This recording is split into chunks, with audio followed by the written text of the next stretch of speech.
ఎంతో మందిని అక్కడ తీసుకొచ్చి పాతి పెడతా ఉంటారు. కానీ అందరూ పాతిపెట్టిన వాళ్ళు పాతిపెట్టినట్టు ఉంటారు, కానీ ఎవడు కూడా లేవడనమాట. అందుకని ఒక పద్యం రాశాడు ఆయన. ఆ పాత్రధారి చేత పాడించాడు ఈ గుర్రం జాషువా గారు. ఏమన్నా తెలుసా? ఆ శ్మశానం గురించి మాట్లాడితే ఏమంటే, ఇచ్చోటనే గదా అంటే ఈ శ్మశానంలోనే. వింటున్నారా? నేను దేని గురించి చెప్తున్నాను? కళ్ళు మూసారంటే చాలా ప్రమాదం.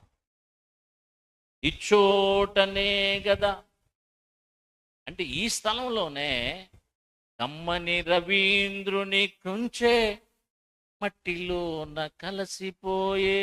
అంటే ఎన్నో కవిత్వాలు రాసినటువంటి కవులందరూ ఇక్కడ చచ్చిపోయారు అని. కుంచే ఆ రాసినటువంటి కుంచె అంటే దాని అర్థం రాసినటువంటి కవులు, కవీశ్వరులు, ఎందరో రచయిత్రులు ఈ మట్టిలోనే కలిసిపోయారు.